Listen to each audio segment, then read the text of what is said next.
The Tampa Bay Buccaneers have yet another difficult matchup in week number 3 as they take on the Green Bay Packers. So let's talk about some of the storylines that are going into this game. First things first, it's always nice to watch Tom Brady and Aaron Rodgers go toe-to-toe. Ever since Brady has come into the NFC, it's always been just a lot of high-level games the Buccaneers have been playing, and this one is no different. Two very high-powered teams, very, very good teams at that. It is actually a rematch of the NFC Championship game that the Buccaneers played in en route to their Super Bowl win in Super Bowl 55.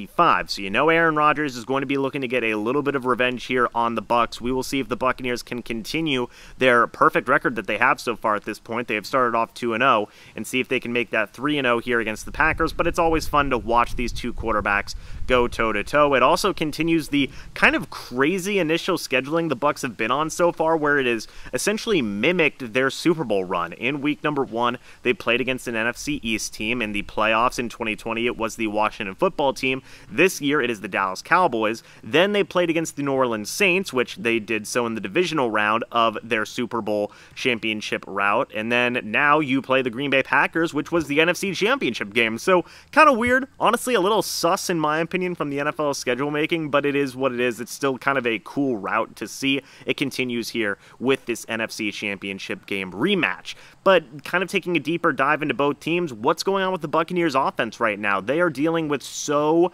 many nagging injuries. It is a not fun situation to see. You have obviously Robert Hainsey at starting center. That has been a thing for a while now, but you are also going to be possibly without Donovan Smith for another game. Brandon Walton, I have a lot of confidence in him. He is going to have to step up in that role at left tackle if he is needed. The wide receiver trio of Evans, Godwin, and Jones has been not present in full since week 1.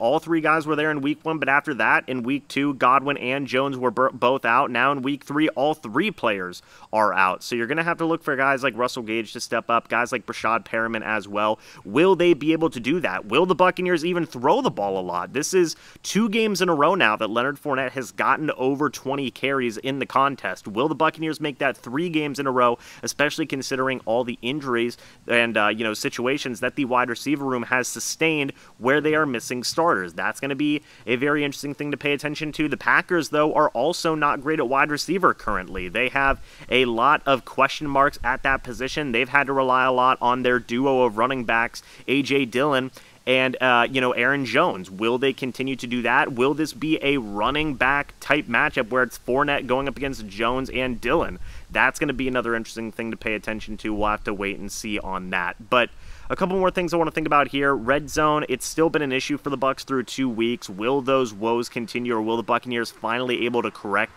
some of those red zone issues? Some people have blamed play calling. Some people have just blamed the execution of the offense. But all in all, something's going to have to change here, be it play calling or just execution, to tie it all together to get more red zone efficiency. The Bucs have scored 20 points as their highest mark through 2 games. That's got to change. You got to get some more points here because the defense can only do so much throughout a game in terms of putting the clamps down. But that's another thing to talk about. The defense. They have looked like, the top defense in the league, top 2, top 3. They've been phenomenal. The secondary has been amazing. The pass rush has been amazing. They are going to be missing Akeem Hicks for a month now. Look for guys like Logan Hall and Raheem Nunez-Roches to step up. They also did just promote Deidre Sennett to the active roster, so how is the veteran going to improve? We'll have to pay attention to that as well. But the defense, has looked absolutely fantastic. Will they be able to continue that? We'll have to wait and see. They are going up against a very tough offense with Rodgers and the duo of running backs, so let's see if that defense can continue their dominant performances. If they can, really, you've got to put the stamp on them as one of the top defenses in the league at this point, especially if they do well against the Chiefs as well. I think there really isn't much of a debate at that point. But there's definitely a lot of stuff worth paying attention to. Special teams as well. Ryan Stuckupson playing good. Jake Camarda has actually rebounded from a couple of bad punts here or there. He's overall had a pretty decent punting situation. And this should be a very fun game. I always love watching just good football games, period. The Buccaneers have had a very tough start to the month. They've been 2-0. That is way more than what a lot of people expected in certain, circles, I guess you could say. Even I will admit, I thought the Buccaneers would be 1-1 at this point. They're 2-0. They can make it 3-0 here. If they do end up being 3-0, you have got to consider them one of the top favorites here in the NFC. But folks, that's kind of it for this preview. Let me know your thoughts and opinions about everything that I talked about down in the comment section below. I would love to hear your guys' thoughts and opinions. What do you think is going to happen in this game? What do you think are going to be some of the bigger X factors, be it on defense, offense, or anything else in between? Anyway, guys, thanks so much for watching this video. Hope y'all enjoyed. I'll see you all in the next video or the next live stream. But until then, and as always, guys, goodbye for now, and go Bucs.